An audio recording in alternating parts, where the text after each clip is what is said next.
Nang sinagot ko ang telepono para tanungin ang aking anak na si Marco kung kailan ang kasal niya, diretso akong tiningnan ng biyenan kong si Liza at sinabi ng may malamig na ngiti, "Oh, kasal na kami kahapon. Yung mga espesyal lang ang inimbita namin." Parang binuhusan ako ng malamig na tubig sa mga salitang iyon, espesyal na tao. Ako, na 3 taon nang nagbabayad ng upa nila buwan-buwan na 10,000, bumili ng lahat ng gamit sa bahay nila at bumibili ng pagkain sa ref nila kapag wala na silang makain. Hindi pala ako espesyal.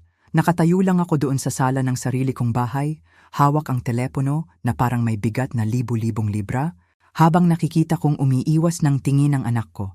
At si Liza naman ay komportable sa sofa na binili ko para sa kanila. Ang maputlang pink na damit na pinili ko para sa kasal niya ay nakasabit lang na walang silbi sa closet ko, kasama ang mga bagong sapatos at ang ilusyon na maging bahagi ng pinakamahalagang araw ng nag-iisang anak ko. Gumastos ako ng 15,000 para sa damit na yon. Iniisip kung gaano ako kaganda sa mga litrato ng kasal ni Marco, mga litrato na hindi ko kailanman lalabas. Sa loob ng ilang linggo, pinlano ko ang bawat detalye. Nagtabi ako ng pera para ibigay sa kanila na 20,000 bilang regalo sa kasal. Tinawagan ko ang kapatid kong si Tia Diana sa Manila para ibigay ang magandang balita. Nilinis ko ang bahay ko mula ulo hanggang paa. Iniisip na baka bisitahin nila ako para magdiwang pagkatapos ng seremonya. Lahat ng iyon ay gumuho sa 1 segundo sa 4 na nakalalasong salita na iyon. Mga espesyal na tao lang. Nag-angat din ng tingin si Marco at nagsalita sa tinig na parang pinag-aralan. "Nay, intimate lang yon, maliit lang, kami lang dalawa at ang mga witness." Pero alam kong kasinungalingan iyon. Nakita ko ang mga litrato sa social media. Nakita ko ang mga magulang ni Liza na proud na nakapose sa tabi ng bride at groom. Nakita ko ang mga kapatid niya na nagtotoast ng champagne. Ngayon, mukha siyang desperado, halos nagmamakaawa. Cora, nalagpasan na ang deadline ng renta. Pinipilit kami ng landlord at sinabing, "Kung hindi kami magbabayad ngayong linggo, paalisin kami. Nakalimutan mo yatang mag-transfer." Bahagyang nanginginig ang boses niya na parang katapusan na ng mundo. Katahimikan ako ng ilang segundo. Inaalala ang lahat ng mga pagkakataon na tumakbo ako sa bangko para gawin ang transfer na iyon. Lahat ng mga pagkakataong kinansela ko ang sarili kong mga plano para masigurong may bubong sila sa kanilang mga ulo. Lahat ng mga pagkakataong kumain ako ng monggo at kanin para lang may pambili ako ng mga gusto nila. At ngayon, matapos nilang tanggalin ako sa pinakamahalagang sandali ng kanilang buhay, nagkaroon pa sila ng lakas ng loob na tawagan ako na parang walang nangyari. "Liza?" sabi ko na may kalmadong boses na ikinagulat ko. "Hindi ba't binalaan na kita na tanging mga espesyal na tao lang ang tinutulungan ko?" Ang katahimikan sa kabilang linya ay napakalalim na naririnig ko ang sarili kong puso na tumitibok. Sa unang pagkakataon sa loob ng maraming taon, hindi ako ang nanginginig, kundi siya. "Cora, hindi ko maintindihan," nauutal niyang sabi. "Palagi tayong espesyal sa iyo, para kang pangalawang nanay ko." Mga kasinungalingan. Lahat kasinungalingan. Nababalot sa matamis na boses na ginagamit lang niya kapag may kailangan siya. Ang parehong boses na ginamit niya para humingi ng pera, para sa damit pangkasal, para sa honeymoon, para sa mga singsing na tinulungan kong punduhan nang hindi alam na hindi ko kailanman makikita ang seremonya kung saan sila ipinagpalit. Sa loob ng maraming taon, mayroon akong patuloy na pakiramdam na naglalakad sa manipis na yelo.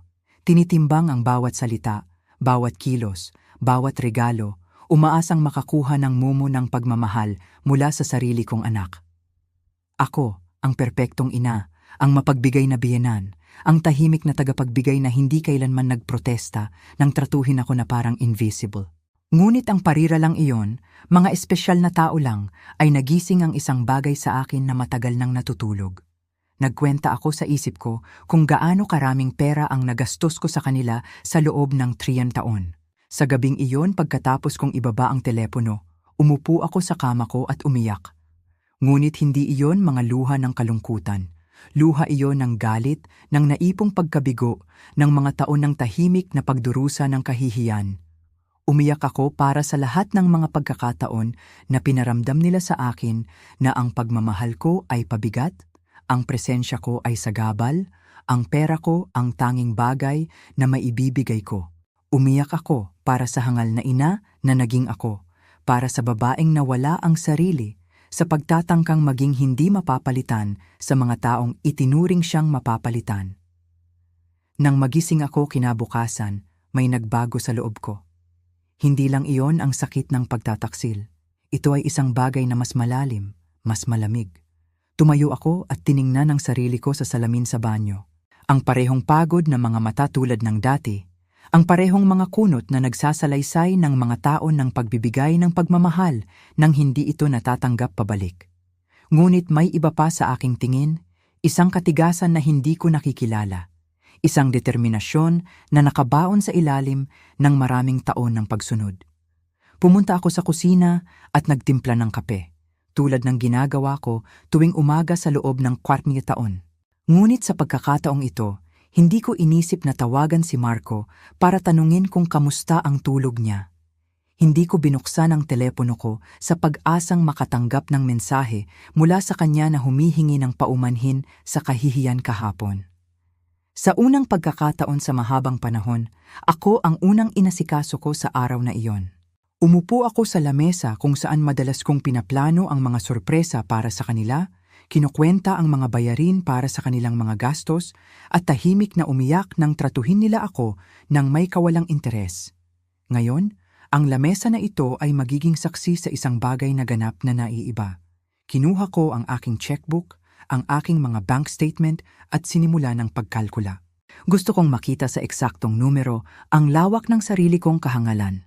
Lahat ng perang iyon ay itinapon sa bintana para mapanatiling komportable ang dalawang nasa hustong gulang na hindi man lang nagkunwaring igalang ako. Tumunog ang telepono at nakita ko ang pangalan ni Marco sa screen. Karaniwan, dudugo ang puso ko habang nagmamadaling sumagot. Umaasa na sa wakas ay hihingi siya ng tawad at ipapaliwanag na lahat ay isang pagkakaintindihan lamang.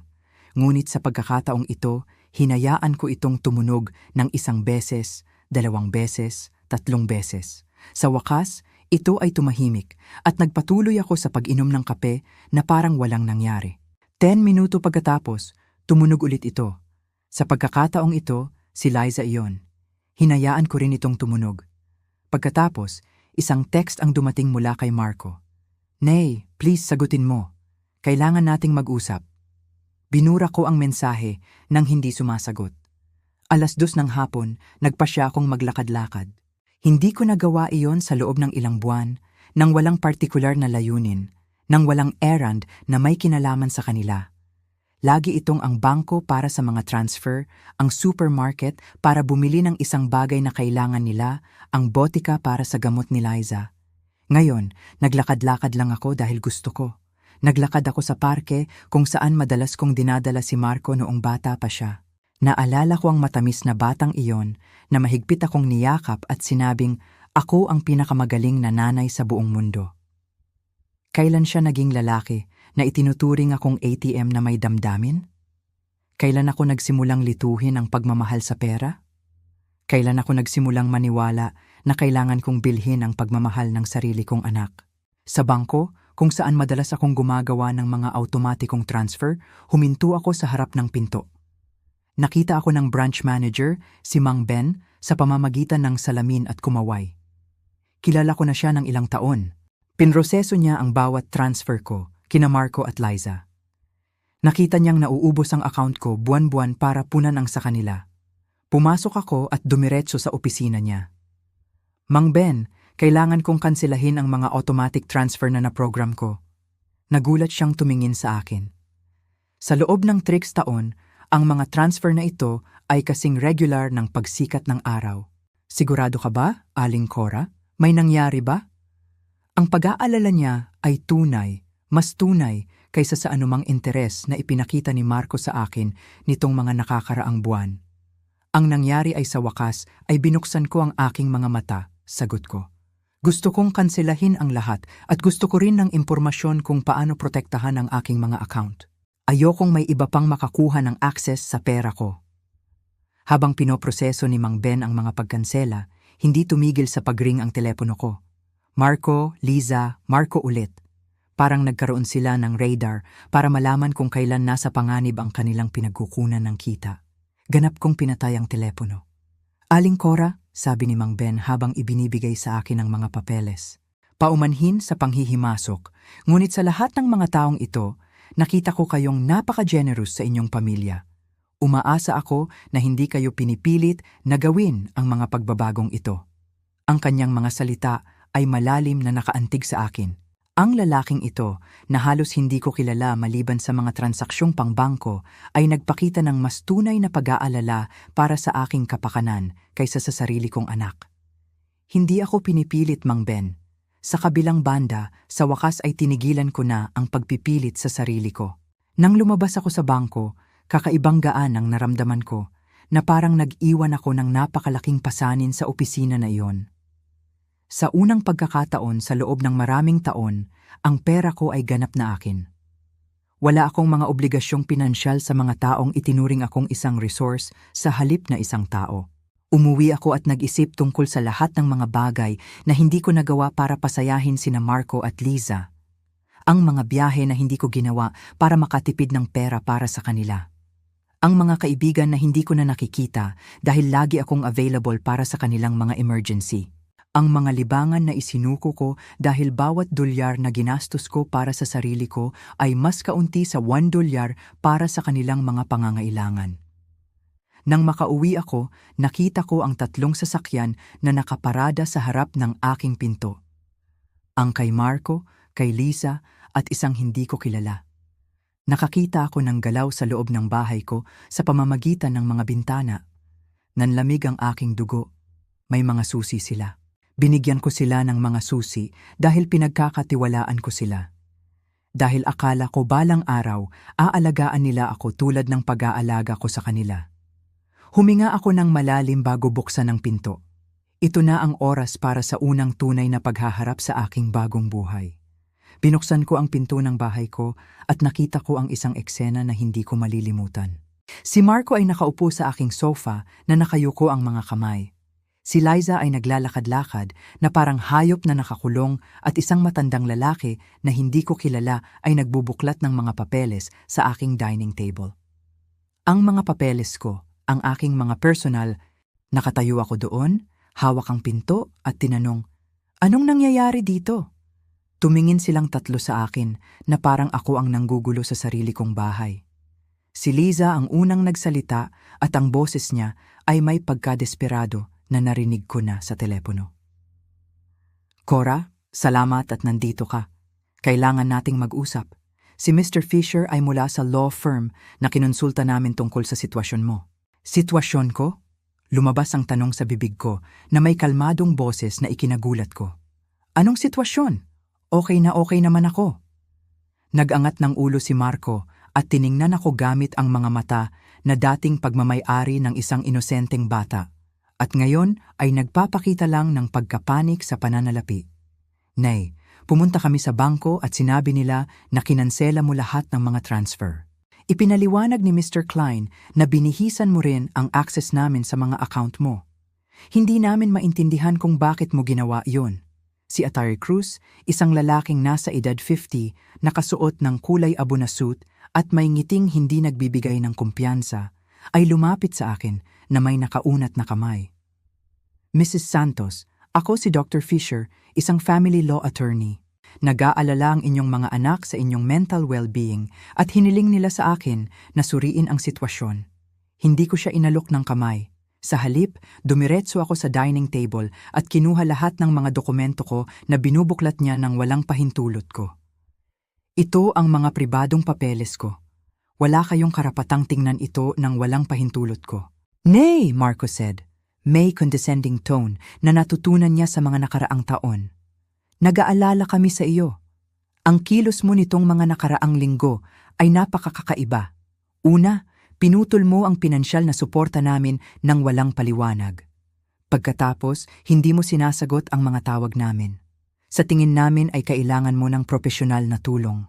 Lumapit si Liza at sinubukang hawakan ang kamay ko gamit ang pekeng lambing na nakareserba lang siya kapag may kailangan siya. Cora, alam naming stressed ka. Baka ang loneliness ang mas nakakaapekto sa'yo kaysa sa inaakala mo. Sa edad mo, normal ang mga episodes ng confusion. Ang salitang confusion ay umalingaw-ngaw sa aking isipan na parang alarm bell. Ngayon naiintindihan ko na kung bakit nila dinala ang abogado. Hindi ito tungkol sa pagtulong sa akin. Ito ay tungkol sa pagdeklara sa akin na mentally incompetent at pagkuha ng kontrol sa aking pananalapi.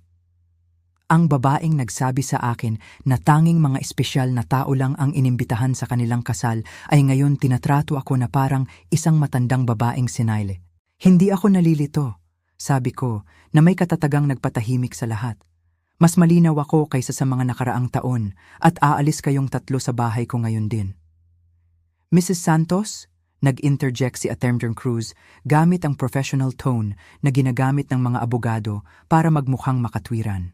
Naiintindihan ko na nararamdaman ninyong overwhelmed, ngunit ang inyong mga anak ay may karapatang makialam kung naniniwala silang ang inyong kakayahang gumawa ng desisyong pinansyal ay may kapansanan. Nagdokumento sila ng ilang nakababahalang kilos. Nakababahalang kilos. Ang tawa na lumabas sa aking lalamunan ay malakas, halos malupit. Tulad ng ano? Ang pagdedesisyon na akin ang pera ko? Ang pagdedesisyon na hindi napunduhan ang buhay ng dalawang nasa hustong gulang na tinatrato ako na parang basura? Nagulat si Liza na parang sinampal ko siya. Hindi namin kayo minsan tinratong masama. Kayo ay bahagi ng aming pamilya. Lahat ng inyong pagmamay-ari ay magiging amin din balang araw. Pinapabilis lang natin ang proseso. Nandoon ang lantaran, hindi pinagandang katotohanan. Lahat ng mayroon ako ay magiging sa kanila balang araw. Sa kanilang isipan, patay na ako at kinokolekta na lang nila ang kanilang mana ng maaga. Hindi mahalaga kung may 70 taon o 70 araw pa akong natitira. Para sa kanila, isa lang akong ATM na may mga paa na naging problema. Lumabas kayo, sabi ko, itinuturo ang pinto. Kayo tatlo, lumabas kayo sa bahay ko. Tumayo si Marco na may galit na mukha ng bata na ginagawa niya kapag hindi niya nakukuha ang gusto niya. Nay, hindi kami pwedeng basta na lang umalis. May mga obligasyon kami.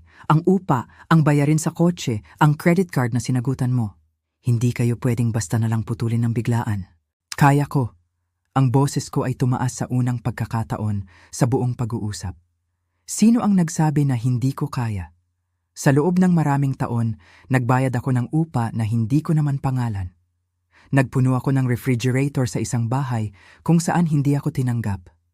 Nagpondo ako ng isang buhay na malinaw na wala akong lugar. Kinuha ni Attorney Cruz ang isang folder mula sa kanyang briefcase at inilagay ito sa aking mesa.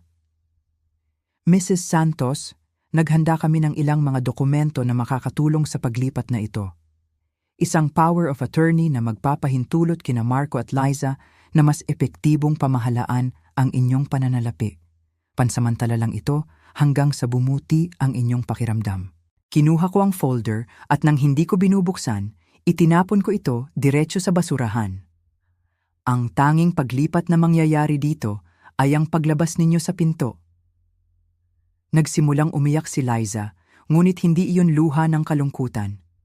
Luha iyon ng pagkadismaya, ng pinipigilang galit. Hindi nyo ito magagawa sa amin, Cora. Umasa kami sa inyo.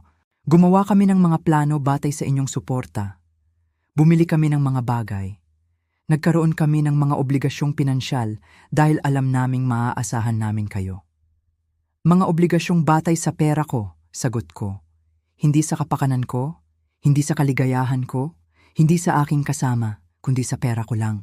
At ngayon na nagpasya akong ang pera ko ay mas magagamit sa aking sariling buhay, bigla akong naging isang confused na matandang babae na nangangailangan ng legal guardianship.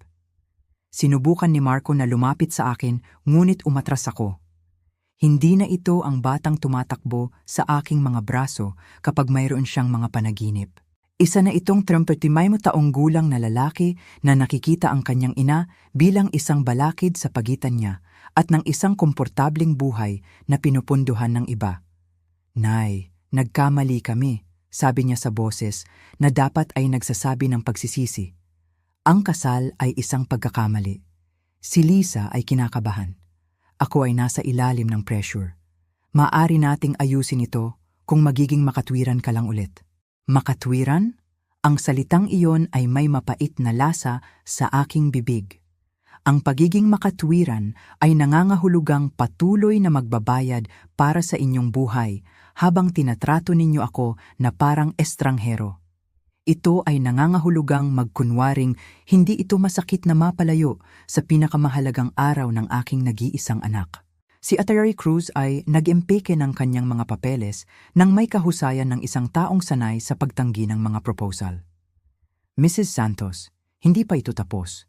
Ang inyong pamilya ay may mga legal na opsyon.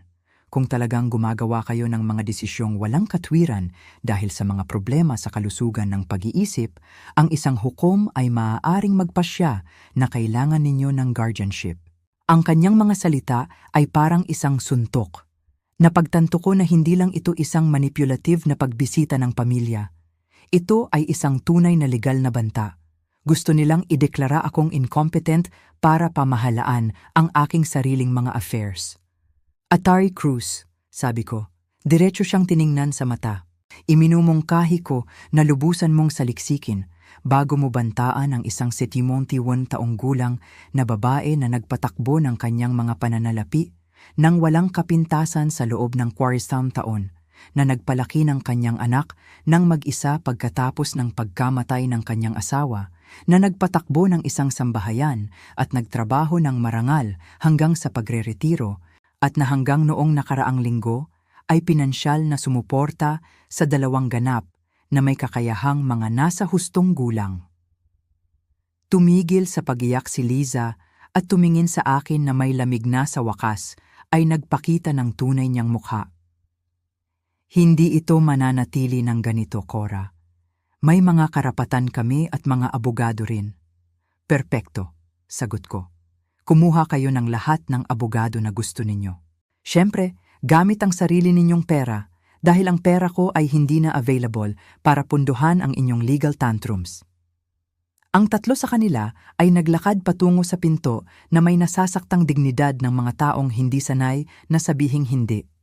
Bago siya lumabas, si Marco ay lumingon sa akin sa huling pagkakataon.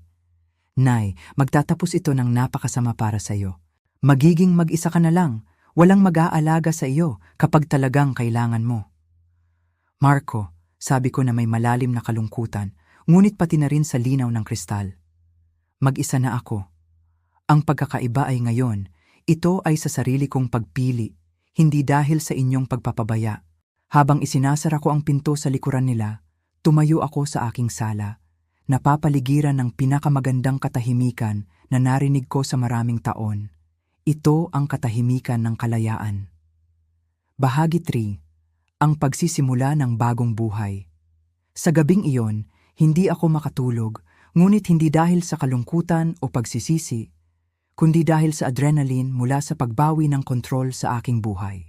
Nakahiga ako sa kama, nagpaplano ng aking mga susunod na hakbang na parang isang general na naghahanda para sa isang labanan.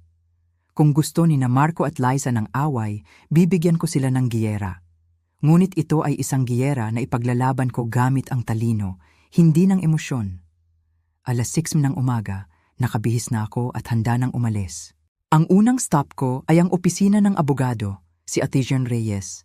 Isang lalaki na nakilala ko ilang taon na ang nakalilipas noong inaayos ko ang testamento ng aking asawa. Hindi tulad ni Attorney Cruz na dinala ni na Marco at Liza. Si Attorney Reyes ay may impeccable reputation at nag-specialize sa pagprotekta sa mga karapatan ng mga matatanda. Mrs. Santos, sabi niya habang ipinapaliwanag ko ang sitwasyon, ang ginawa ng inyong mga anak kahapon ay mas karaniwan kaysa sa iniisip ninyo. Tinatawag itong elder financial abuse, at ito ay isang federal crime. Ang katotohanang pumasok sila sa bahay ninyo nang walang pahintulot at sinuri ang inyong mga pribadong dokumento ay isa ring paglabag. Ang kanyang mga salita ay parehong nagpakalma at nag-alala sa akin. Nagpakalma sila dahil kinumpirma nito na hindi ako baliw, na ang nangyari ay talagang mapang-abuso. Nag-alala sila dahil napagtanto ko na ang sitwasyon ay mas seryoso kaysa sa aking inakala. Kailangan nating idokumento ang lahat, patuloy ni Atimer Reyes. Bawat transfer, bawat regalo, bawat pagkakataon na pinilit kanila para sa pera. Babaguhin din natin ang iyong testamento para protektahan ang iyong mga ari-arian mula sa mga pagtatangkang manipulahin sa hinaharap. Naglapat kami ng 3 oras na sinusuri ang aking mga financial records. Napahuni si Atty. Reyes nang makita niya ang kabuuang halaga, 686,000 sa loob ng 3 taon. Mrs. Santos, sa perang ito, maaari kayong mabuhay ng komportable, maglakbay at mag-enjoy sa inyong pagreretiro.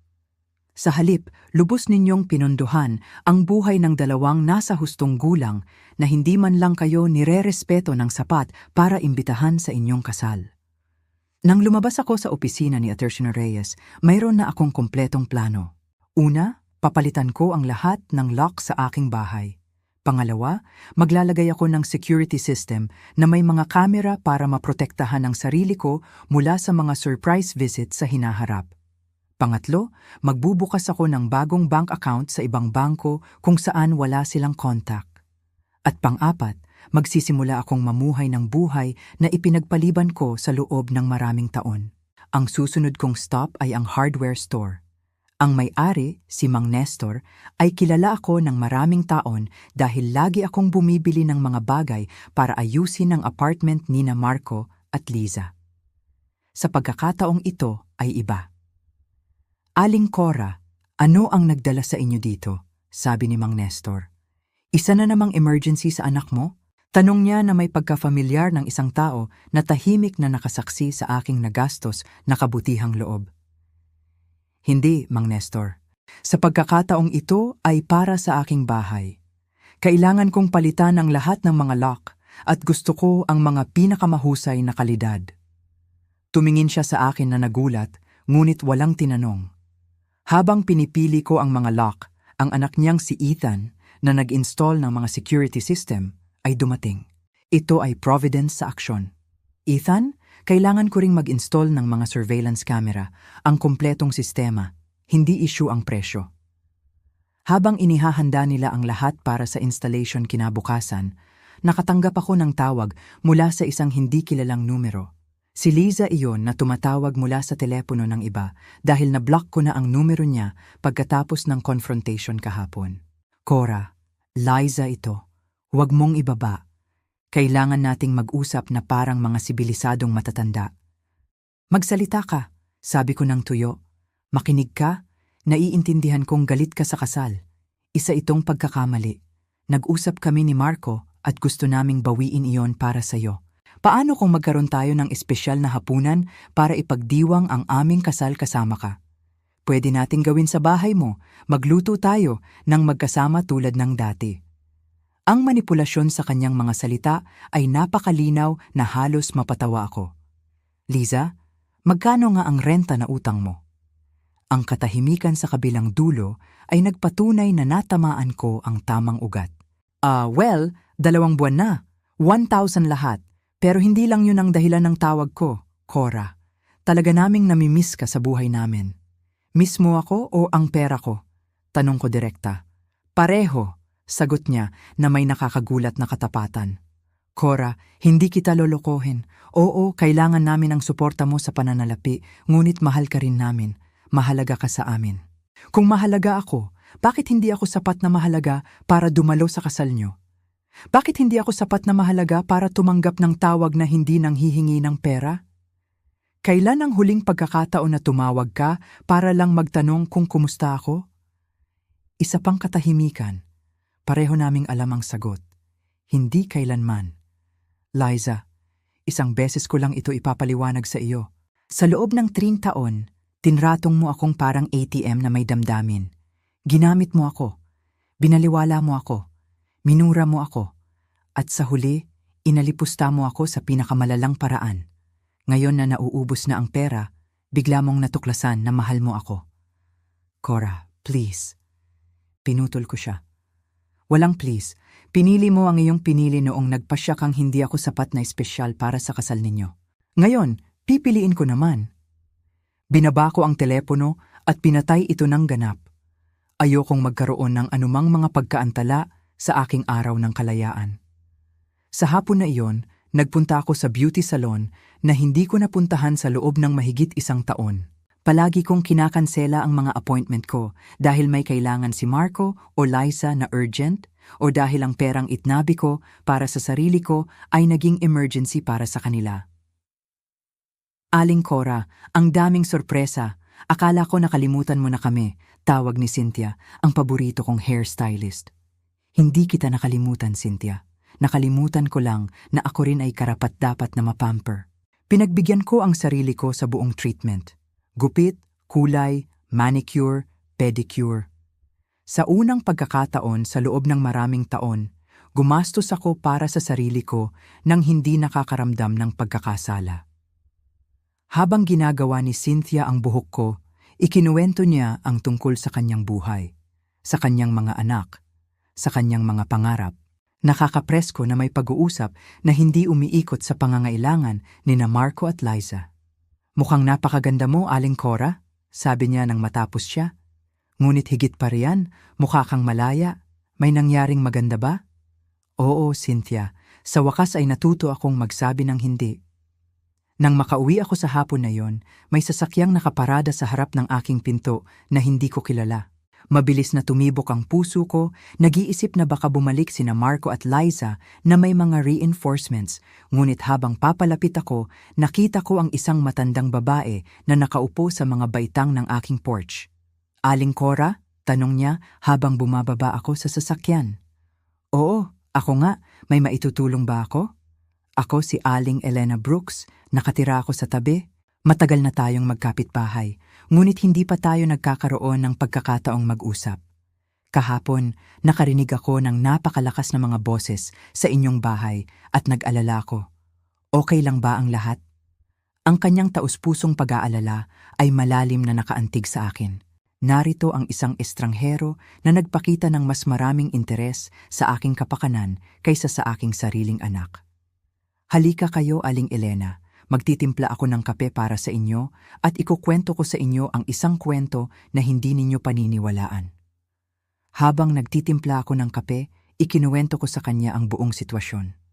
Nakinig si Eleanor nang hindi pumuputol, paminsan-minsan ay tumatango. At nang matapos ko ang aking kwento, ang kanyang mga mata ay puno ng luha. Aling Cora, sabi niya, ginawa mo ang tama. Dumaan ako sa isang katulad na sitwasyon sa aking anak, 5 taon na ang nakakaraan. Akala ko rin ay tungkulin ko na punduhan ang buhay niya bilang isang nasa hustong gulang. Naniniwala rin ako na hindi nila ako mamahalin kung hindi ko sila bibigyan ng pera. Anong nangyari? Tinigil ko ang pera noong napagtanto kong tumatawag lang sila sa akin kapag may kailangan sila. Noong una, napakasama. Nagbanta sila sa akin, nag-blackmail sa emosyon, sinubukan akong pagkasalain. Ngunit pagkatapos ng 6 na buwan, tumawag ang anak ko para taus-pusong humingi ng paumanhin. Ngayon, mayroon tayong totoong relasyon na batay sa pagmamahal, hindi sa pera. Ang kanyang mga salita ay nagbigay sa akin ng pag-asa at kumpirmasyon na ginawa ko ang tamang desisyon. Sa tingin mo ba mauunawaan ni na Marco at Liza isang araw? Marahil oo, marahil hindi, sagot niya ng tapat. Ngunit hindi na iyon responsibilidad mo, Aling Cora. Ang responsibilidad mo ngayon ay ang mabuhay ng sarili mong buhay. Sa gabing iyon, sa unang pagkakataon sa loob ng 3 taon, natulog ako nang hindi nag-aalala kung may pera sina Marco at Liza para sa upa, para sa pagkain, para sa kanilang mga luho. Natulog ako na iniisip ang aking sarili, ang aking mga plano, ang aking hinaharap at mas mahimbing ang tulog ko kaysa sa mga nakaraang taon. Kinabukasan, dumating sina Ethan at Mang Nestor ng 8:00 ng umaga para palitan ang mga lock at i-install ang security system. Habang nagtatrabaho sila, hindi tumigil sa pag-ring ang telepono ko mula sa mga hindi kilalang numero. Si Liza ay patuloy pa rin na sinusubukang kontakin ako mula sa iba't ibang telepono, ngunit nagkaroon ako ng bagong kasanayan, ang ganap na hindi pagpansin sa mga tawag na hindi ko gusto. Aling Cora, sabi ni Ethan, habang ini-install ang mga kamera. Ang sistemang ito ay magbibigay sa inyo ng ganap na kapayapaan ng isip. Makikita ninyo mula sa inyong telepono kung sino ang pumupunta sa inyong bahay kahit wala kayo doon. At kung may makapasok ng walang pahintulot, isang alerto ang automatikong ipapadala sa pulis. Ang ironiya ay hindi nawala sa akin. Nag-i-install ako ng security system para protektahan ang sarili ko mula sa aking sariling anak, ngunit hindi na ito kasakit tulad ng dati. Ito ay isang praktikal na hakbang lamang para mapanatili ang aking bagong natagpuang kapayapaan. Habang nagtatrabaho sila, nagpasya akong gawin ang isang bagay na hindi ko nagawa sa loob ng maraming taon. Tawagan ang aking kapatid na si Tia Diana sa Manila. Nagkalayo na kami dahil sa tuwing nag-uusap kami, ikinukwento ko sa kanya ang mga tagumpay ni na Marco at Liza. Kung gaano karaming pera ang nagastos ko sa kanila, kung gaano ako ipinagmamalaki na matulungan sila. Ngayon napagtanto ko na ang aming mga pag-uusap ay naging mga financial report na nagpapanggap na balita ng pamilya. Cora? Sagot ni Diana, nagulat. Sister, kumusta ka? Hindi tayo nag-usap ng ilang buwan. Mabuti naman ako, Diana. Higit pa sa mabuti. Tinatawagan kita para sabihing sa wakas ay nagising na ako. Ikinuwento ko sa kanya ang buong kwento mula sa simula. Ang sikretong kasal, ang kahihiyan, ang pagbisita kasama ang abogado, ang desisyon kung putulin ang pondo. Nakikinig si Diana sa akin ng tahimik. At nang matapos ako, ang sagot niya ay nagulat ako. Cora, sister, dapat matagal mo nang ginawa yan. Sa bawat pag-uusap natin, nasasaktan ang puso ko na marinig kang ipinagmamalaki kung gaano karaming pera ang binibigay mo sa kanila na parang ang pagmamahal ay maaaring masukat sa dolyar. May gusto kang sabihin, ngunit hindi mo alam kung paano. Na hindi kailanman nagsalita ng may pagmamahal tungkol sa iyo si Marco kapag nakikita ko siya sa mga family gatherings. Palagi lang, tinulungan ako ni nanay sa ganito o binili ako ni nanay ng ganyan. Ngunit hindi kailanman, miss ko si nanay o mahal ko si nanay. Parang isa kang service provider, hindi isang tao. Ang kanyang mga salita ay masakit, ngunit ito ay isang kinakailangang sakit. Tulad kapag ang isang doktor ay naglilinis ng isang sugat na impektado. Ito ay masakit, ngunit ito ay bahagi ng paggaling. Alam mo kung ano pa ang napansin ko? Patuloy ni Diana. Si Liza ay palaging nagsasalita tungkol sa iyo sa hinaharap. Kapag wala na si Cora, maaari nating ayusin ang kanyang bahay o kapag nagmana tayo, mag-i-invest tayo sa negosyo. Parang naghihintay sila na mamatay ka para sa wakas ay mabuhay. Ang revelasyong ito ay bumagsak sa akin na parang isang balde ng yelo. Hindi lang nila ako nakikita bilang isang ATM. Nakikita nila ako bilang isang pansamantalang balakid sa pagitan nila at ng kanilang pera. Habang sinusubukan kong pasayahin sila, pinaplano nila ang kanilang hinaharap na wala ako. Pagkatapos makipag-usap kay Diana, umupo ako sa kusina ko na pinoproseso ang lahat ng impormasyong ito. Mga taon ng pag-aasawa sa isang lalaki na tunay na nagmamahal sa akin. 35 taon ng pagpapalaki sa aking anak nang mag-isa pagkatapos ng pagkamatay ng aking asawa. At 3 taon ng pagpopondo sa dalawang nasa hustong gulang na nakikita ako bilang isang 100,000 na balakid. Tumunog ang doorbell at sa mga bagong kamera, nakita ko na si Aling Elena iyon na may mug sa kamay. Binuksan ko ang pinto at binigay niya sa akin ang isang tasa ng bagong timplang kape. Naisip ko na baka kailangan mo ng kaunting kumpanya pagkatapos ng lahat ng iyong ikinuwento sa akin kahapon. Sabi niya na may taus-pusong ngiti na natutunan ko ng pahalagahan. Naupo kami sa aking sala at ikinuwento ni Eleanor ang mas maraming detalye mula sa kanyang sariling karanasan. Sinabi ng anak ko ang eksaktong katulad niyan sa akin na sinabi ni Liza sa'yo. Para kang pangalawang nanay ko. Espesyal ka sa amin. Lahat ng pagmamay-ari mo ay magiging amin din balang araw anyway. Iyon ay mga rehearsed phrases, Mrs. Santos. Natutunan nila iyon mula sa Emotional Manipulation Handbook. Sa tingin mo ba mayroon talagang ganitong handbook? Tanong ko, kalahating biro. Hindi opisyal, ngunit tila lahat ay nagbabasa mula sa parehong libro. Ang Kabanata 1 ay gawin siyang hindi mapapalitan. Ang Kabanata 2 ay lumikha ng patuloy na mga emergency sa pananalapi. Ang Kabanata 3 ay kapag siya ay lumaban, questionin ang kanyang kalusugan sa pag-iisip. Tumawa kami, ngunit ito ay isang mapait na tawa. Ito ay parehong nakakatawa at trahedya na makilala ang mga predictable na pattern sa kilos ng sarili naming mga anak. Naramdaman mo na bang nagkasala sa pagputol ng pera? Tanong ko kay Eleanor. Bawat araw sa unang tricks buwan, sagot niya ng tapat. Ngunit pagkatapos ay nakita ko ang mga resulta. Ang anak ko ay kinailangang kumuha ng pangalawang trabaho. Ang kanyang asawa ay tumigil sa paglalaro ng golf bawat weekend at nagsimulang maghanap ng karagdagang trabaho. Natuto silang mabuhay sa loob ng kanilang kakayahan. At higit sa lahat, natutunan nilang ako ay isang tao, hindi isang resource. Sa hapon na iyon, nagpasya akong gawin ang isang bagay na ipinagpaliban ko sa loob ng maraming taon. Bisitahin ang puntod ng aking asawa. Palagi akong nagdadahilan para hindi pumunta dahil may kailangan si Marco o Liza na urgent o dahil ang pamasahe sa taxi ay mas mainam na ipuhunan sa isa sa kanilang mga emergency. Ang sementeryo ay tahimik at maganda. Mukhang medyo napabayaan ang puntod ni Robert dahil hindi ko ito napuntahan para linisin sa loob ng maraming buwan. Naupo ako sa damo sa tabi ng kanyang headstone at kinausap siya na parang siya ay buhay pa. Robert, mahal ko, sa tingin ko nawala ako sa sarili ko sandali. Pagkatapos mong umalis, inilaan ko ang lahat ng aking lakas kay Marco. Gusto kong maging pinakamagaling na ina sa mundo. Iniisip na kahit paano ay lalaki siyang walang ama, ngunit sa tingin ko sa proseso ay nakalimutan kong maging ako.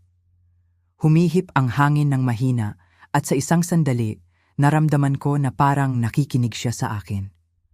Ang anak natin ay naging isang taong hindi ko makilala. O baka palagi naman siyang ganito at ayaw ko lang makita. Maayos ang kanyang asawa. Alam mo kung anong klasing tao siya. Ang perang iniwan mo para sa akin na mabuhay ng mapayapa, ginastos ko ito sa pag-aalaga sa kanila. Ngunit hindi na, aking mahal. Natuto na ako. Nilinis ko ang kanyang puntod, pinalitan ang mga nalantang bulaklak ng mga bago, at nanatili doon ng isa pang oras, simpleng nag-i-enjoy sa kapayapaan. Sa unang pagkakataon sa loob ng maraming taon, hindi ako nagmamadali na umuwi para lutasin ang isang krisis para kina Marco at Liza. Nang makauwi ako, may 3 sasakyan na nakaparada sa harap ng aking pinto muli. Tumibok ang puso ko, ngunit sa pagkakataong ito, nakahanda ako. Ang mga kamera ay nagpakita sa akin na sina Marco, Liza at 2 pang tao na hindi ko kilala. Lahat ay tila balisa, nag-uusap at turo sa aking bahay. Hindi ako bumaba sa sasakyan. Sa halip, tinawagan ko si Atty. Reyes. Atty. Reyes, nasa bahay ko sila ulit. Ngayon, mas marami pa silang kasama. Ano ang dapat kong gawin? Huwag kang bumaba sa sasakyan, Mrs. Santos. Pupunta ako kaagad at tatawagan ko ang pulis. Pagkatapos ng ating pag-uusap kahapon, humingi ako ng pansamantalang restraining order. Bawal silang lumapit sa iyong ari-arian. Makalipas ang ilang minuto, dumating si Atty. Reyes at 2 patrol car ng pulis. Napanood ko ang mga opisyal na nakikipag-usap kina Marco at Liza. Nakita ko ang aking anak na nagsasalita ng may paggalaw ng kamay na galit. Nakita ko si Liza na umiiyak ulit, ngunit sa pagkakataong ito, hindi ako naantig ng kanyang mga luha. Isang opisyal ang lumapit sa aking sasakyan. Ma'am, ligtas na kayong makakalabas. Aalisin na agad ang inyong mga bisita. Habang bumababa ako sa sasakyan, sumigaw si Marco mula sa kabilang kalye. Nay, ito'y kalokohan. Kami ang pamilya mo. Hindi mo pwedeng tawagan ng pulis para sa sarili mong anak. Marco, sabi ko, na may kalmadong nakakagulat kahit sa sarili ko. Ang pamilya ay hindi nananakot ng mga kaso para sa mental incompetence. Ang pamilya ay hindi naninira ng bahay ng tao nang walang pahintulot. Ang pamilya ay hindi tinatrato ang kanilang mga ina na parang ATM. Sumigaw si Liza mula sa kabilang kalsada. Babayaran mo kami ng lahat ng utang mo sa amin. May mga bills kami na sinagutan mo. Hindi mo kami pwedeng basta pabayaan ng ganito. Nag-intervene si Attorney Reyes. Mrs. Santos, ang anumang komunikasyon sa hinaharap ay dapat dumaan sa aking opisina at iminumungkahi ko na kumonsulta kayo sa isang abogado bago gumawa ng mga pagbabanta sa koleksyon. Dahil ang kliyente ko ay may kumpletong dokumentasyon ng lahat ng mga bayad na voluntaryong ginawa niya sa loob ng 3 taon. Pinanood ko silang umalis sa kanilang mga sasakyan, talunan, ngunit hindi sumuko. Alam kong hindi pa ito tapos, ngunit sa unang pagkakataon sa sitwasyong ito, naramdaman ko ang kumpiyansa. Mayroon akong profesional na tulong. Mayroon akong suportang emosyonal mula kay Eleanor. At higit sa lahat mayroon akong kalinawan sa pag-iisip tungkol sa kung ano ang tama at mali. Sa gabing iyon, inimbitahan ako ni Eleanor sa kanyang bahay para sa hapunan. Nakilala ko ang kanyang anak na dumadalaw at nakita ko mismo kung ano ang hitsura ng isang malusog na relasyon sa pamilya. Sila ay nagsasalita ng may paggalang sa isa't isa, taos-pusong nagtatanong tungkol sa buhay ng isa't isa, at nagtatawanan. Hindi nang hingi ng pera ang anak niya kahit isang beses sa buong gabi.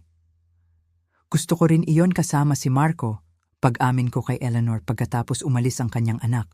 At marahil makukuha mo rin iyon isang araw, sagot niya. Ngunit una, kailangan niyang matutunan na ikaw ay isang tao na karapat-dapat sa respeto, hindi lamang isang pinagkukunan ng kita. Sa unang pagkakataon sa loob ng ilang linggo, natulog ako ng may pag-asa para sa hinaharap. Ang mga sumunod na araw ay kakaibang mapayapa. Ang mga surveillance camera ay nagpakita sa akin na sina Marco at Liza ay dumadaan sa aking bahay ng ilang beses sa isang araw, minsan ay mabagal, minsan ay humihinto sila ng ilang minuto ngunit hindi bumababa. Parang pinag-aaralan nila ang aking routine. Naghahanap ng perpektong sandali para sa susunod nilang hakbang. Pinayuhan ako ni Attorney Reyes na idokumento ang bawat isa sa mga pagbisitang ito. Kaya nagpanatili ako ng detalyadong log na may petsa at oras. Ang kanilang pagpupursige ay magiging pabor sa atin, sabi niya. Sa bawat pagdating nila pagkatapos nating sabihin sa kanila na huwag lumapit, mas pinapatibay nito ang ating kaso para sa permanenteng restraining order. Noong Biyernes ng umaga, mahinahon akong nag-aalmusal nang tumunog ang doorbell. Ang mga kamera ay nagpakita sa akin ng isang napakagandang bihis na batang babae na may folder sa kamay at isang propesyonal na ngiti. Hindi ko siya nakilala, ngunit may isang bagay sa kanyang tindig ang nagsabi sa akin na hindi ito isang social visit. "Magandang umaga, Mrs. Corazon Santos," sabi niya nang buksan ko ang pinto. "Ako si Mrs. Reyes, isang social investigator mula sa Office of Senior Services. Nakatanggap kami ng ulat na maaaring nasa panganib ang inyong sitwasyon at kailangan naming magsagawa ng wellness check." Nanlamig ang aking dugo, sina Marco at Liza ay nag-escalate ng sitwasyon. Hindi na lang ito mga banta mula sa mga pribadong abogado. Ngayon ay naisama na nila ang gobyerno. "Maaari ko bang makita ang iyong ID?" Tanong ko, sinusubukang manatiling kalmado. Siyempre. Ipinakita niya sa akin ang isang opisyal na ID na mukhang tunay. "Ako si social worker Mrs. Reyes. Maaari ba akong pumasok at makipag-usap sa iyo?" Pinapasok ko siya. Alam na ang pagtanggi ay mas masama pa para sa aking kaso. Naupo si Mrs. Reyes sa aking sala at kumuha ng isang form mula sa kanyang folder. "Mrs. Santos, nakatanggap kami ng mga ulat na nagpakita kayo ng malaking pagbabago sa inyong financial behavior, na pinutol ninyo ang komunikasyon sa inyong pamilya at nagpakita kayo ng mga senyales ng paranoia sa pamamagitan ng pag-install ng mga hindi kinakailangang security system. Sinabi rin sa amin na tumanggi kayo sa tulong medikal at legal mula sa inyong mga mahal sa buhay." Bawat salita ay pinili ng maingat upang gawing tunog ng isang mentally disturbed na matandang babae. Nakilala ko ang sulat kamay ni Liza sa wording. Palagi siyang magaling sa pagmamanipula ng mga salita para makuha ang gusto niya. "Miss Reyes," sabi ko na may lahat ng dignidad na kaya kong ipunin. "Gusto kong tawagan ang abogado ko bago sumagot ng anumang tanong." "Ma'am, hindi ito isang legal interrogation. Ito ay isang wellness check. Kung wala kayong itinatago, hindi dapat maging problema ang pakikipag-usap sa akin. Ang pariralang kung wala kayong itinatago ay nagpagalit sa akin. Ito ang parehong lohika na ginagamit ng mga nag-aabuso para bigyang katwiran ang kanilang mga panghihimasok. Kung ikaw ay inosente, hindi ka dapat magreklamo tungkol sa iyong privacy na nalalabag. Miss, tatawagan ko ang abogado ko. Maaari kayong maghintay dito o bumalik sa ibang araw, ngunit hindi ako sasagot ng anumang tanong kung walang legal representation na naroroon. Tinawagan ko si Atty. Reyes at nandyan siya sa loob ng 20 minuto. Nang pumasok siya at makita ang social worker, tumigas ang kanyang ekspresyon. Miss Reyes, sabi niya pagkatapos suriin ang ID niya. Umaasa ako na mayroon kayong court order para narito dahil ang kliyente ko ay nasa ilalim ng aking legal representation at anumang hindi autorisadong investigasyon ay bumubuo ng harassment. Sir, Miss Reyes replied with less confidence than before. Mayroon kaming mga ulat mula sa mga nagmamalasakit na miyembro ng pamilya tungkol sa kapakanan ng ginang. Tungkulin naming mag-imbestiga. Anong pamilya? Atty. Reyes asked dryly. Ang parehong pamilya na nagtangkang paunahan siya sa pagpirma ng power of attorney nang walang representasyon. Ang parehong pamilya na sumira sa kanyang bahay nang walang pahintulot at sinuri ang kanyang mga pribadong dokumento. Ang parehong pamilya na nag-exclude sa kanya mula sa mahahalagang kaganapan habang nabubuhay sa kanyang pera. Kumuha si Atty. Reyes ng isang folder mula sa kanyang briefcase at inilagay ito sa mesa. Narito ang kumpletong dokumentasyon ng financial at emotional abuse ng aking kliyente, 686,000 tarn na na-withdraw mula sa kanyang mga account sa 3 taon. Systematic social exclusion at emotional blackmail. Kung may kailangang imbestigahan dito, hindi ito ang aking kliyente. Sinuri ni Mrs. Reyes ang mga dokumento na may lumalaking discomfort. Malinaw na ang impormasyong natanggap niya ay hindi tumutugma sa katotohanang nasa harap niya. Mrs. Santos, sabi niya pagkatapos, maaari mo bang ipaliwanag kung bakit bigla mong pinutol ang suportang pinansyal sa iyong anak? Dahil sa wakas ay natuklasan kong ginagamit nila ako, simpleng sagot ko. Dahil napagtanto ko na para sa kanila, hindi ako isang ina, kundi isang bank account. Dahil pagod na akong punduhan ang buhay ng mga taong nakikita akong isang balakid. Ngunit hindi ba sa tingin mo ay responsibilidad mong tulungan ang iyong pamilya? Ang tanong ay nagpagalit sa akin. Miss Schmidt, ang responsibilidad ko bilang isang ina ay palakihin ang aking anak hanggang sa siya ay 2 taong gulang. Turuan siya at bigyan siya ng mga kasangkapan upang maging isang malayang individual. Ang aking anak ay 35 taong gulang, kasal at ganap na may kakayahang suportahan ang kanyang sarili. Ang pagpopondo sa kanyang buhay bilang nasa hustong gulang ay hindi aking responsibilidad. Ito ay aking pagpili at pinili kong hindi na gawin ito. Nag-intervene si Atty. Reyes.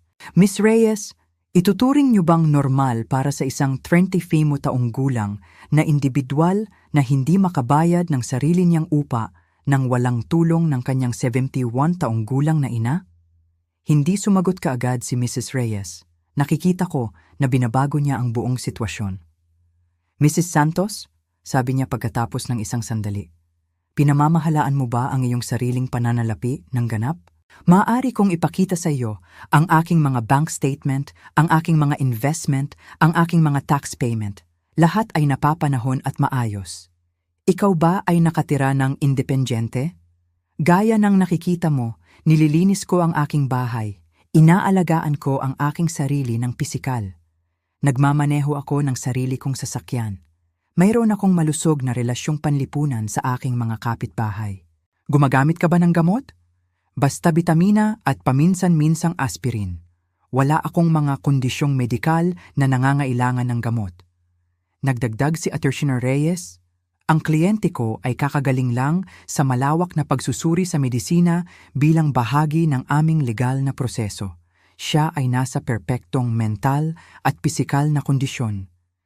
Isinara ni Mrs. Reyes ang kanyang folder. Mrs. Santos, batay sa pag-uusap na ito at sa mga dokumentong sinuri ko, Wala akong nakikitang indikasyon na kayo ay nasa panganib o nangangailangan ng interbensyon. Isasara ko ang kasong ito. Pagkatapos niyang umalis, nanatili kaming tahimik ni Attorney Reyes ng ilang minuto. Cora, ito ay magpapatuloy na lalala, sabi niya sa wakas. Sina Marco at Liza ay gumagastos ng pera na wala sila para magbayad ng mga profesional para subukang ideklara kang incompetent. Ibig bang sabihin niyan desperado sila? Ibig sabihin niyan eksakto. Ano pa ang kaya nilang gawin? Maaari silang mag-file ng kaso para sa incompetence. Mahal ito at mahirap manalo. Ngunit kung makakahanap sila ng isang mahabaging hukom at isang psychiatrist na handang magpatotoo pabor sa kanila, maaari silang magkaroon ng guardian. Ang ideya ay nagdulot sa akin ng takot. Maaari nilang kontrolin ang aking pera. Maaari silang sumubok, ngunit mayroon tayong matibay na ebidensya na kayo ay ganap na competent at sila ay hinihimok ng kasakiman at hindi ng tunay na pag-aalala. Sa hapon na iyon, tinawagan ko si Diana para maglabas ng sama ng loob. "Sister," sabi niya matapos marinig ang aking kwento, "napapansin mo ba kung gaano kalayo ang kaya nilang gawin para sa pera? Isinasapanganib nila ang mga relasyon ng pamilya, gumagastos ng pera para sa mga abogado at doktor, sinisira ang kanilang sariling reputasyon, lahat para muling makuha ang access sa iyong bank account." Ang kanyang mga salita ay nagpaisip sa akin. Sina Marco at Liza ay ganap na nagpakita ng kanilang tunay na kalikasan. Wala nang babalikan. Wala nang posibilidad ng isang tunay na pagkakasundo. Para sa kanila, hindi ako naging isang ina o isang iginagalang na biyenan. Ako ay palaging pera na may mga paa. Ang revelasyong ito, bagaman masakit, ay nagbigay din ng kalayaan. Hindi ko na kailangang magtaka kung ginagawa ko ang tamang desisyon. Hindi ko na kailangang makaramdam ng pagkakasala sa pagprotekta sa aking sarili. Napatunayan nila sa kanilang sarili na ang aking emosyonal at pisikal na kapakanan ay hindi kasing halaga sa kanila ng aking pera. Sa gabing iyon, inimbitahan ako ni Eleanor sa kanyang bahay na may sorpresa. Nag-imbita siya ng kanyang mga kaibigan mula sa garden club para makilala ako. "Cora," ipinakilala niya ako. "Sila ang aking mga kaibigan na sina Cynthia, na nakikilala mo na mula sa salon, Maria, Carmen, at Alfreda. Lahat tayo ay dumaan sa mga katulad na sitwasyon sa mga miyembro ng pamilya na abusado. Ginugol namin ang gabi na nagbabahagi ng mga kwento. Si Maria ay kinailangang magtakda ng mga hangganan sa isang kapatid na palaging humihingi ng pera sa kanya. Si Carmen ay naputol ang kanyang relasyon sa isang anak na bumibisita lamang kapag kailangan niya ng pera. Si Alfreda ay kinailangang baguhin ang kanyang testamento matapos niyang malaman na ang kanyang mga apo ay itinuturing siyang kanilang retirement plan. Ang pinakamasakit sa akin, pag-amin ko, ay hindi ang pagkawala ng perang binigay ko sa kanila, kundi ang mapagtanto na hindi ko kailanman nakuha ang pagmamahal na inakala kong mayroon ako. "Cora, ang tunay na pagmamahal ay hindi mabibili o maibebenta," sabi ni Alfreda, na may karunungan ng kanyang 80 taon. "Kung kailangan mong bayaran ito, hindi ito kailanman naging totoo." Ang kanyang mga salita ay parang bomba sa aking sugatang kaluluwa. Siya ay tama. Binili ko ang atensyon, hindi ang pagmamahal. Pinunduhan ko ang isang ilusyon. Alam ninyo kung ano ang natuklasan ko. Sabi ko sa aking mga bagong kaibigan, ang kalungkutan na napapaligiran ng mga taong hindi ka mahal ay mas masahol pa kaysa sa pagiging malungkot mag-isa. Kahit papaano ngayon kapag ako ay mag-isa, nasa magandang kumpanya ako. Lahat sila ay tumawa at nag-toast kami sa aming bagong natuklasang karunungan. Sa gabing iyon, pagkatapos umalis ng aking mga bagong kaibigan, umupo ako sa aking hardin na nag-iisip. Ang mga bituin ay mas maliwanag kaysa dati. O marahil ay nakikita ko sila ng mas malinaw na mga mata. Sa unang pagkakataon sa aking buhay na adulto, ako ay ganap na mag-isa sa pinansyal. Wala akong dependent, walang obligasyong pinansyal sa sinuman maliban sa aking sarili. At sa halip na takutin ako, ang katotohanan ito ay nagpasigla sa akin. Maaari akong maglakbay kung kailan ko gusto. Maaari kong i-renovate ang aking bahay. Maaari akong bumili ng magagandang damit. Maaari akong magbigay sa mga kawanggawa na mahalaga sa akin. Maaari akong mamuhunan sa aking sariling hinaharap sa halip na punduhan ang kasalukuyan ng mga walang utang na loob na tao. Ang kalayaan ay may lasa ng pag-asa. At sa unang pagkakataon sa loob ng maraming taon, gusto kong planuhin ang aking hinaharap. Bahagi 5. Ang digmaan at ang tagumpay. Isang buwan, pagkatapos ng pagbisita sa psychiatrist, akala ko ay napanalunan ko na ang digmaan. Nakapagsettle na ako sa isang magandang routine. Tahimik akong nag-aalmusal at nagbabasa ng dyaryo. Inaalagaan ko ang aking hardin, nagla-lunch kasama si Eleanor o isa sa aking mga bagong kaibigan. At sa hapon, inilaan ko ang aking sarili sa mga aktibidad na isinuko ko sa loob ng maraming taon. Nagsimula na akong magpinta ulit, isang bagay na kinahuhumalingan ko bago ako naging personal na financier ni Marco at Liza. Ngunit noong Huwebes ng umaga, habang nagpipinta ako ng mga bulaklak sa aking bagong easel, dumating si Attorney Reyes sa aking bahay na may malungkot na ekspresyon na nagpatigil sa aking dugo. Cora, kailangan nating mag-usap. Sina Marco at Liza ay nag-file ng formal na kaso para sa mental incompetence sa family court. Humihiling sila na magkaroon ka ng legal guardian. Ang mga salita ay bumagsak sa akin na parang mga bato. Alam kong ito ay isang posibilidad. Ngunit ang marinig ito ng malakas ay ginawa itong nakakatakot na totoo. Ibig bang sabihin niyan ay maaari nilang kontrolin ang aking pera? Kung magpapasya ang isang hukom na hindi ka competent na pamahalaan ang iyong mga affairs, oo, maaari niyang ilagay si Marco bilang iyong legal guardian na magbibigay sa kanya ng buong kontrol sa iyong pananalapi. Umupo ako ng mabigat sa aking sofa. Nararamdaman ang bigat ng pinakamalalim na pagtataksil na naranasan ko sa aking buhay. Ang sarili kong anak ay sumusubok na legal na ideklara akong incompetent para nakawin ang aking pera. Attorney Reyes, ano ang ebidensya na maaari nilang magkaroon? Kahit ikaw mismo ay nakita mo na ako ay ganap na competent. Mayroon silang mga pahayag mula sa 3 saksi na nagsasabing kumilos ka ng erratic. Nag-submit din sila ng mga hindi nabayarang doctor's bills na sinasabi mong hindi mo binayaran at mga gamot na sinasabi mong inimbak mo ng hindi iniinom. Ngunit iyon ay kasinungalingan. Wala akong anumang natitirang doctor's bills o mga gamot na inimbak. Alam ko, Cora, ngunit lumikha sila ng nakakakumbinsing ebidensya. Mayroon din silang pahayag mula kay Dr. Lehman na nagsasabing tumanggi kang makipagtulungan sa isang psychiatric evaluation na binibigyan nila ng interpretasyon bilang patunay ng mental decline. Ang manipulasyon ay diabolikal. Ginawa nilang patunay ng isang sakit sa pag-iisip ang aking pagtanggi na sumailalim sa isang hindi kinakailangang pagsusuri. Ginamit nila ang aking likas na pagnanais na protektahan ang aking sarili mula sa kanila bilang patunay na kailangan ko ng proteksyon. Sino ang 3 saksi? Attorney Reyes looked through his documents. Liza, syempre, isang kapitbahay na nagngangalang kumpare David at isang taong nagpapanggap na iyong pharmacist, si Mang Green.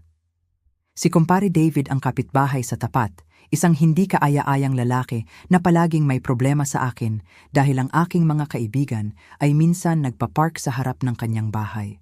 Si Mang Green ay tunay na ang aking pharmacist, ngunit hindi ko maintindihan kung ano ang maaari niyang laban sa akin. Kailangan kong makausap si Mang Green, sabi ko kay Attorney Reyes.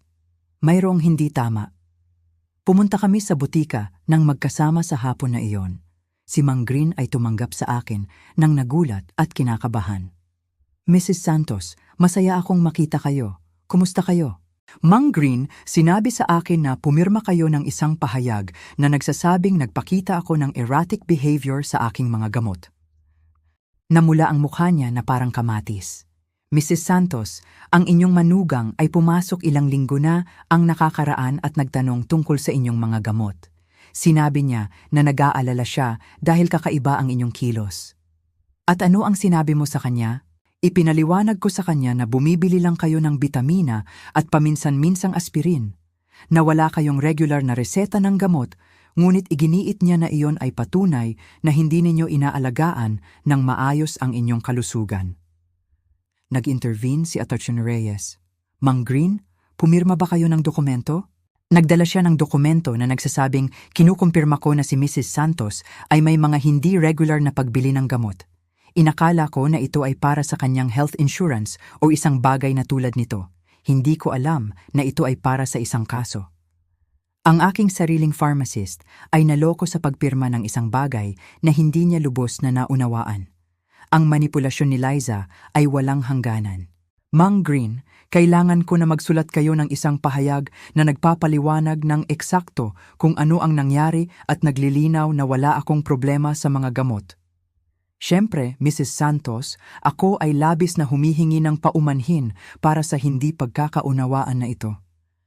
Pagkatapos ng botika, pumunta kami para harapin si Kumpare David. Nang kumatok kami sa kanyang pinto, tinanggap niya kami na may malinaw na pagkamuhi.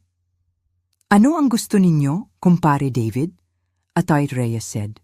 Naiintindihan ko na pumirma kayo ng isang pahayag tungkol sa pag-uugali ng aking kliyente. At tama kayo, ginawa ko. Ang babaeng iyon ay baliw. Kakaiba ang kilos niya sa loob ng ilang linggo. Maaari ba kayong maging mas tiyak tungkol sa mga kilos na inyong naobserbahan?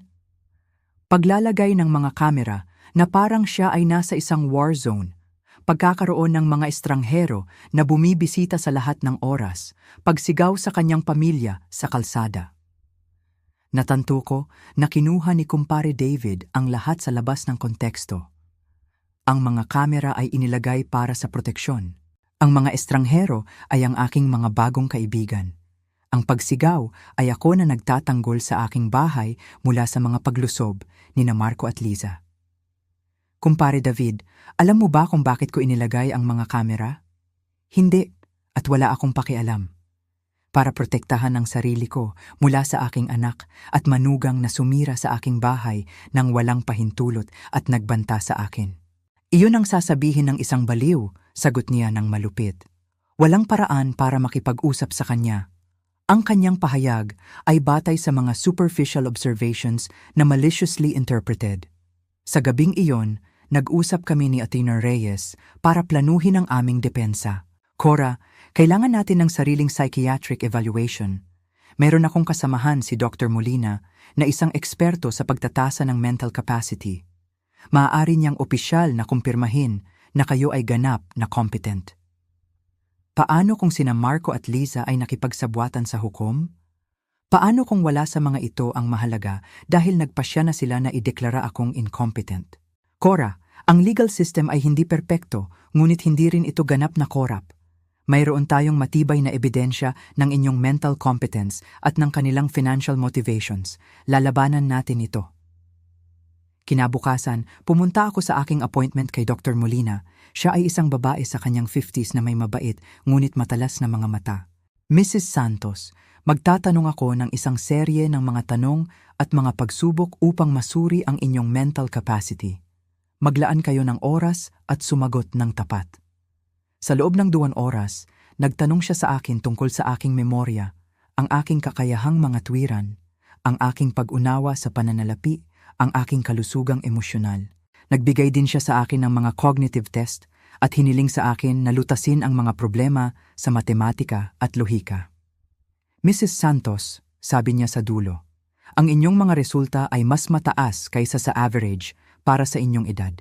Hindi lang kayo mentally competent, ngunit ang inyong cognitive function ay napakahusay. Doktor, bakit sa tingin ninyo ginagawa ito ng pamilya ko? Batay sa inyong ikinuwento at sa mga dokumentong sinuri ko, ito ay tila isang klasikong kaso ng elder financial exploitation. Sa kasamaang palad, ito ay mas karaniwan kaysa sa iniisip ng mga tao.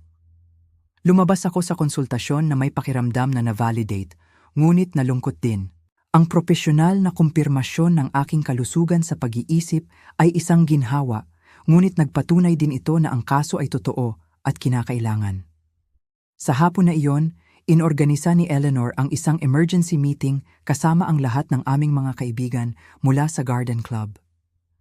Nang ikinuwento ko sa kanila ang tungkol sa incompetence lawsuit, lahat sila ay nagalit. Cora, Magpapatotoo kami para sa iyo, sabi ni Maria. Nakikipag-ugnayan kami sa iyo sa loob ng ilang linggo at sino man ay makakakita na ikaw ay gumaganda. Mas gumaganda pa, dagdag ni Cynthia.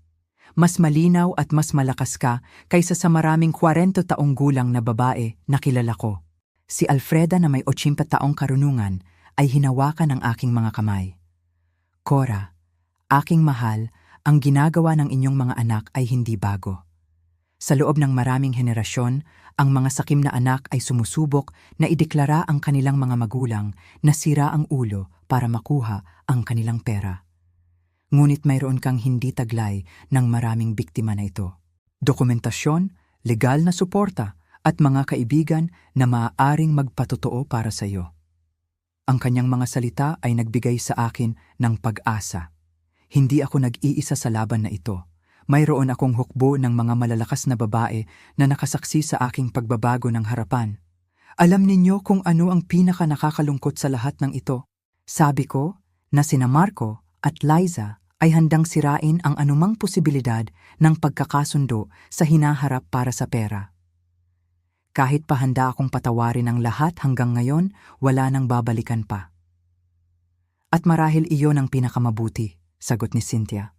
Kahit papaano ngayon alam mo na mismo kung sino sila at maaari kang kumilos ng naaayon. Sa gabing iyon, sa unang pagkakataon mula nang magsimula ang bangungot na ito, talagang umiyak ako. Hindi dahil sa kalungkutan, kundi dahil sa pagdadalamhati. Nagpaalam ako ng panghuli sa anak na akala ko ay mayroon ako sa pangarap ng isang mapagmahal na pamilya, sa ilusyon na ang walang pasubaling pagmamahal ay may katumbas. Ngunit mayroon ding bagong lumitaw sa loob ko. Isang bakal na determinasyon na huwag hayaang alisan ako hindi lamang ng aking pera, kundi pati na rin ng aking dignidad at kalayaan. Ang digmaan ay opisyal na nagsimula, ngunit handa na akong lumaban. Ang paglilitis ay dumating linggo pagkatapos. Nagising ako ng maaga, nagsuot ng aking pinakamahusay na itim na suit at tiningnan ang aking sarili sa salamin na may determinasyong hindi ko kailanman naramdaman dati. Ngayon, hindi lamang ang aking mental capacity ang huhusgahan, ang aking dignidad bilang isang tao, ang aking karapatang mabuhay ng malaya sa pang-aabuso, ang aking halaga na higit pa sa aking bank account ang huhusgahan. Dumating si Athena Reyes ng 7:00 ng umaga para suriin ang aming estratehiya ng isang huling beses. Cora, tandaan mo, ang pasanin ng pagpapatunay ay nasa kanila. Kailangan nilang patunayan na ikaw ay incompetent. Kailangan lang nating ipakita na hindi ka. At paano kung ang hukom ay biased na? Si Judge Miller ay may reputasyon na maging patas. Sinuri ko ang kanyang mga nakaraang kaso at hindi siya automatikong pabor sa mga pamilya. Siya ay nakatuon sa pagprotekta sa mga karapatan ng mga matatanda. Dumating kami sa courthouse ng 9:00 ng umaga. Sa hallway, nakita ko si Marco sa isang bagong suit na marahil ay binili niya para sa okasyon at si Liza na nakasuot ng itim na parang nasa isang libing. Marahil ito ay isa, ang libing ng aming relasyon sa pamilya. Nang magtagpo ang aming mga mata, umiwas si Marco ng tingin. Ngunit si Liza ay tumitig sa akin na may lamig na nagpatunay na para sa kanya. Ito ay isang transaksyong pangnegosyo lamang. Ang kanilang abogado ay isang matanda, eleganting lalaki na may uri ng kumpiyansa na nagmumula sa pagkapanalo ng mga katulad na kaso dati. Nang simulan niya ang kanyang opening statement, ang kanyang estratehiya ay malinaw. Ipakita ako bilang isang confused na matandang babae na minamanipula ng mga estranghero upang ihiwalay ako sa aking mapagmahal na pamilya. Your Honor, sabi niya sa isang solemn voice. Mrs. Corazon Santos ay nagpakita ng malinaw na mental decline nitong mga nakaraang buwan. Pinutol niya ang lahat ng suportang pinansyal para sa kanyang pamilya nang walang makatwirang paliwanag. Nag-install siya ng mga hindi kinakailangang security system dahil sa paranoia at inihiwalay niya ang sarili niya sa kanyang mga mahal sa buhay sa ilalim ng impluwensya ng mga kapitbahay at abogado na malinaw na nagsasamantala sa kanyang mahinang sitwasyon. Bawat salita ay pinili ng maingat upang gawing demensya ang aking self-empowerment at external manipulation ang aking kalayaan. Pagkatapos ay tinawag nila ang kanilang mga saksi. Si Liza ang unang nagpatotoo at ang kanyang performance ay Oscar-worthy. Umiyak siya habang inilalarawan kung paano ako nagbago ng husto, kung paano ako naging hostile at paranoid, kung paano ko inihiwalay ang sarili ko mula sa pamilyang nagmamahal sa akin. Your Honor, sabi niya sa isang nanginginig na boses, si Cora ay palaging parang pangalawang nanay ko. Nakikita ang kanyang mental decline ay nakakasira ng loob. Gusto lang namin siyang tulungan na makuha ang pangangalagang kailangan niya. Mga kasinungalingan na nababalot ng mga mapanghikayat na luha. Nang i-cross-examine siya ni Atimon Reyes, nagsimulang lumitaw ang mga bitak sa kanyang kwento. Mrs. Santos, maaari mo bang sabihin sa korte kung kailan ang huling pagkakataon na tinawagan mo ang aking kliyente nang hindi humihingi ng pera? Liza stammered. Well, palagi kaming nag-uusap tungkol sa maraming bagay. Maaari ka bang magbigay ng isang tiyak na petsa? Hindi ko matandaan ang eksaktong mga petsa. Totoo ba na ikaw at ang iyong asawa ay nagpakasal nang hindi inimbitahan ng aking kliyente? Napakaliit na seremonya noon. Totoo ba na nang magtanong ang aking kliyente tungkol sa kasal, sinabi mo sa kanya na tanging mga espesyal na tao lang ang inimbitahan ninyo? Namula ang mukha ni Liza. Ang mga salitang iyon ay kinuha sa labas ng konteksto. Ano ang tamang konteksto para sabihin sa iyong biyenan na hindi siya espesyal na tao? Hindi siya makasagot nang may kumpiyansa. Si Marco ang sumunod. Nakita siyang nasa witness stand, nanunumpa na magsabi ng totoo habang naghahanda na magsinungaling tungkol sa aking kalusugan sa pag-iisip, ay isa sa mga pinakamasakit na sandali sa aking buhay. Ito ang batang pinalaki ko ng mag-isa, ang isa na inilaan ko ang buong buhay ko. Ang nanay ko ay palaging napaka-generous sa amin, sabi niya. Ngunit kamakailan, siya ay naging erratic at irrational. Naniniwala kami na siya ay minamanipula ng mga tao na nagsasamantala sa kanya. Nang i-cross-examine siya ni Attorney Reyes, tuluyang nahulog ang maskara.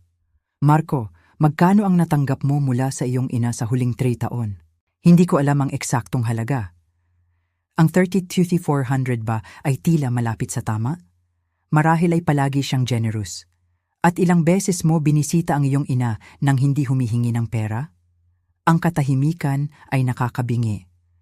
Totoo ba na ikaw at ang iyong asawa ay sumira sa bahay ng aking kliyente nang walang pahintulot at sinuri ang kanyang mga pribadong dokumento? Nag-aalala kami para sa kanya. Totoo ba na nagdala ka ng abogado para pilitin siyang pumirma ng power of attorney? Gusto naming tulungan siyang pamahalaan ang kanyang pananalapi. Kailangan mo sa edad na 35 ang tulong ng iyong 71 taong gulang na ina para bayaran ang iyong upa? Hindi makasagot si Marco ng may dignidad. Si kumpare David ay nagpatotoo tungkol sa aking mga sinasabing erratic behaviors.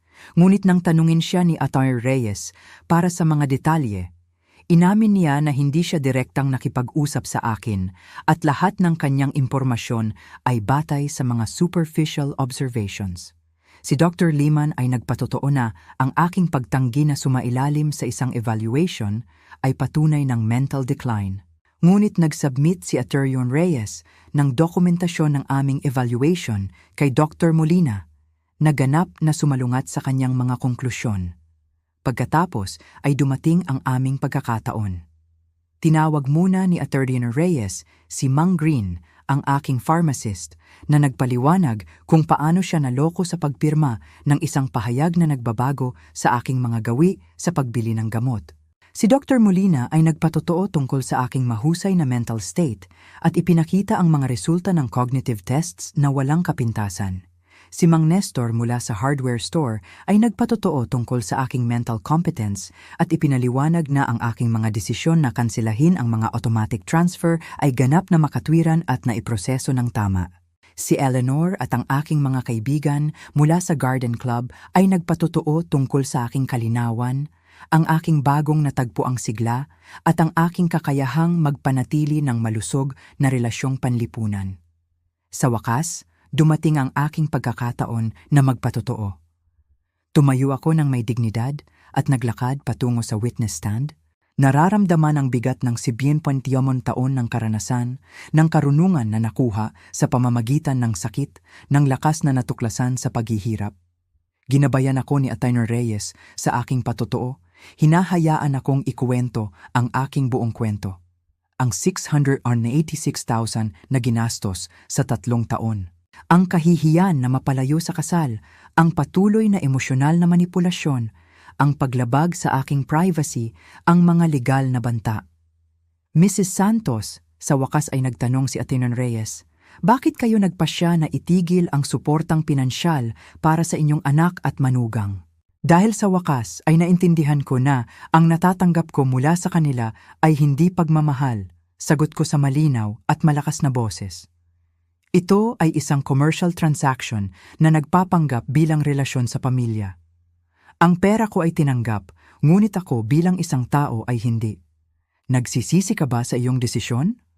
Tanging ang pagsisisi ko ay kung gaano katagal bago ko ito ginawa. Sinubukan ng abogado ni Marco na gawin akong mukhang nalilito sa kanyang cross-examination, ngunit sinagot ko ang bawat isa sa kanyang mga tanong nang may kalinawan at katumpakan. Nang sinubukan niyang ipahiwatig na ang aking mga bagong pagkakaibigan ay nagmamanipula sa akin, ipinaliwanag ko sa kanya na sa unang pagkakataon sa loob ng maraming taon, mayroon akong mga relasyon na batay sa mutual respect at hindi sa financial interest. Sa kanyang closing argument, iginiit ng abogado ni Marco na ako ay biktima ng external manipulation. Ang rebuttal ni Atty. Reyes ay nakapaninira. Your Honor, ang nakita natin dito ay hindi ang kaso ng isang incompetent na matandang babae, kundi ng isang babae na sa wakas ay nakahanap ng lakas na palayain ang kanyang sarili mula sa mga tao ng financial at emotional abuse. Ang mga nagsasakdal ay walang ipinakita na tunay na medikal na ebidensya ng mental incompetence. Ang ipinakita nila ay pagkadismaya dahil ang kanilang pinagkukunan ng kita ay nagpasya na gamitin ang kanyang legal at moral na karapatan na protektahan ang kanyang sariling mga resources. Nagretiro si Judge Miller para magdesisyon ng 2 oras na parang 2 taon. Nang bumalik siya, ang kanyang ekspresyon ay seryoso ngunit malinaw. Matapos suriin ang lahat ng ebidensyang ipinakita, malinaw sa korte na si Mrs. Corazon Santos ay ganap na nasa kanyang mental faculties. Ang mga profesional na psychiatric evaluations ay nagkukumpirma sa kanyang cognitive competence.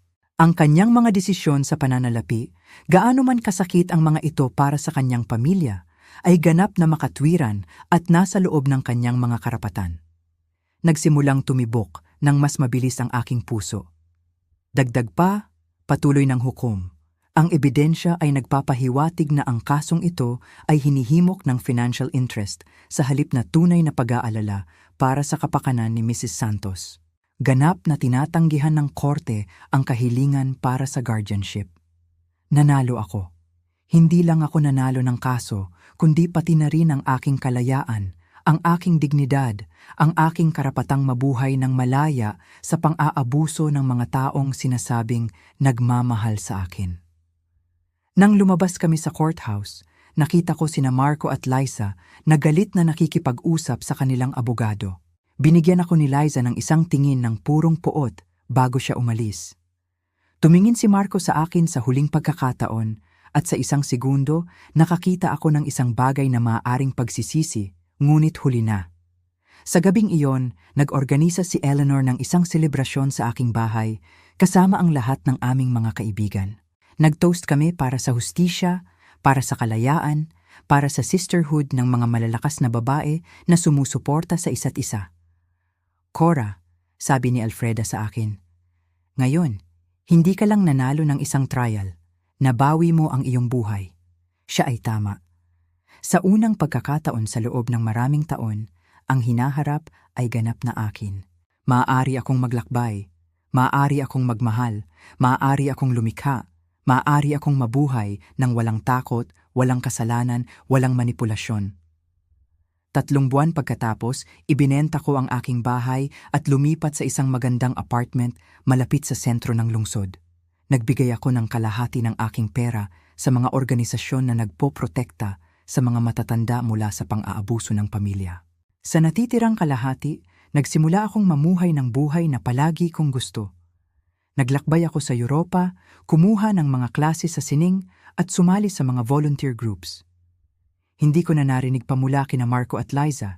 Narinig ko mula sa iba na kinailangan nilang lumipat sa isang mas maliit na apartment at na si Liza ay nakahanap ng trabaho sa unang pagkakataon sa loob ng maraming taon.